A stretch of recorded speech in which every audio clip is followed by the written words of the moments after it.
Hoje, meus queridos amigos, eu vou falar o porquê que eu vendi a Interceptor 650 da Royal Enfield e voltei para Lander. Fica até o final do vídeo para poder vocês matarem essa curiosidade.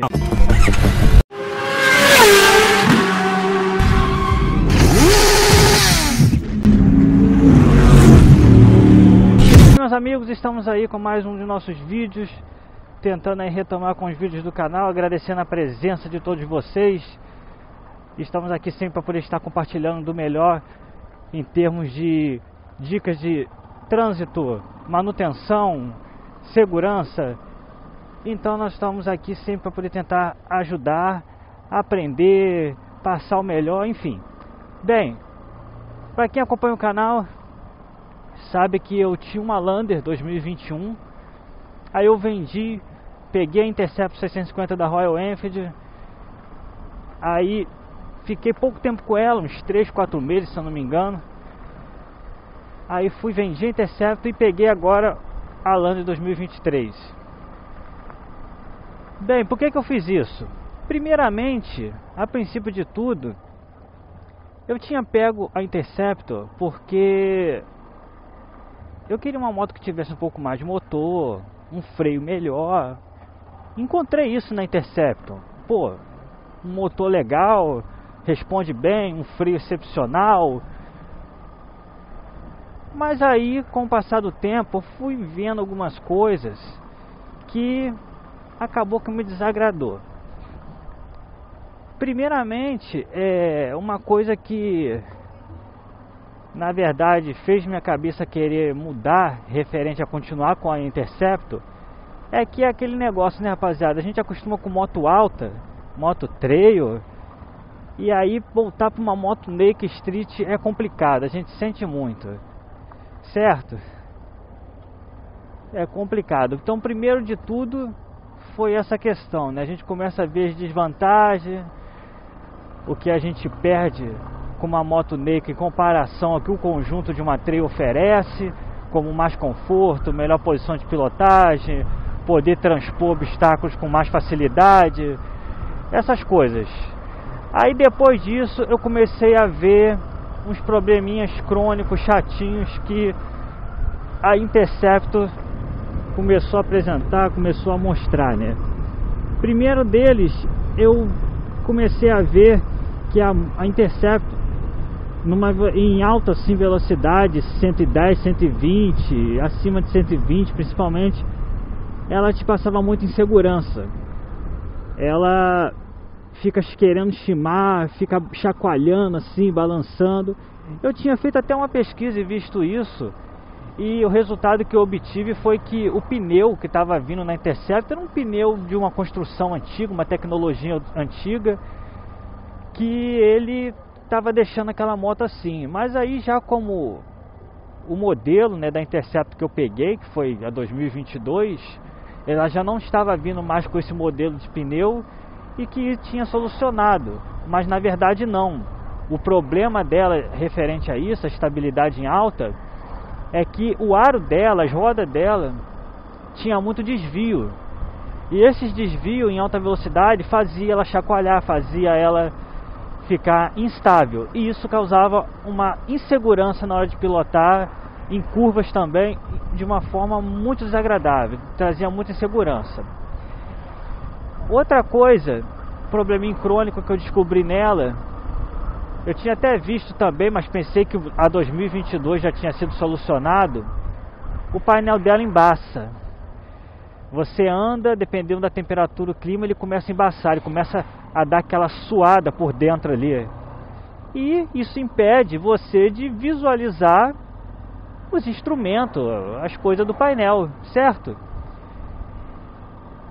E quando eu coloquei ela na revisão, eu expliquei isso, falei, eles não resolveram, não mexeram, porque disseram, a Royal Enfield disse que para poder mexer naquilo ali, trocar o painel, enfim, o painel tinha que estar assim, entrando água, teria que estar acontecendo algo assim. Mas aí eu falei, poxa, mas se o painel estiver chegando a entrar água, isso já é um estado crítico, certo? Então fiquei também um pouquinho putinho com essa questão lá.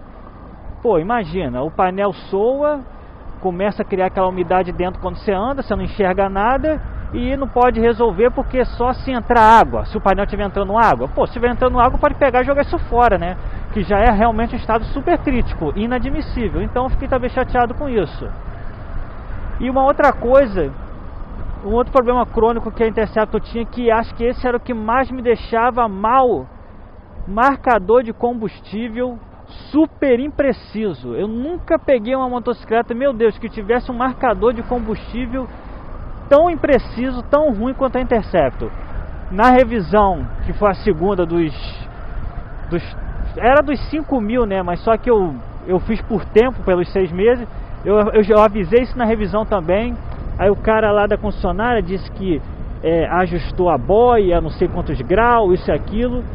Deu uma leve melhorada, mas continuou super impreciso. A moto, o marcador de combustível era tão impreciso que era mais ou menos assim. Por exemplo, você estava com 4 barras de combustível, mais de meio tanque. Aí eu andava um pedacinho de nada ali no centro da cidade, dava uma paradinha, ia ver um negócio numa loja, numa coisa.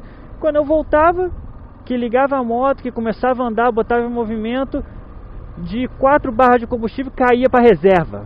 Começava a piscar reserva. Eu falei, como pode a moto com mais de meio tanque cair para reserva? Aí eu dava uma outra paradinha. Quando voltava para a moto, que ligava, que ia andar, aí daquela reserva aparecia 2 barras. E ele era louco assim, ele não diminui progressivamente uma barra após a outra, não. Ele diminui de 3 em 3, 4 em 4. E isso deixava você assim, indeciso sobre a quantidade de combustível exata que tinha no tanque. Então ele era muito impreciso. E isso me incomodava muito porque eu sempre faço a média de combustível da moto.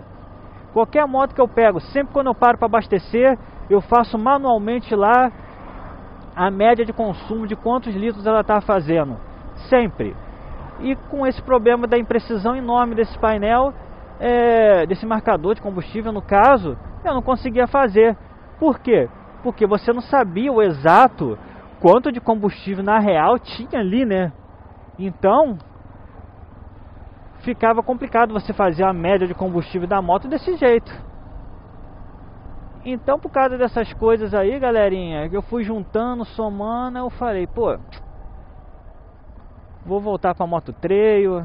A Interceptor é uma motocicleta legal, curti ela, mas eu comecei a ver pro meu uso, com a minha experiência, do que eu tirei ali de proveito da moto, né, do conjunto dela, esses probleminhas crônicos, né,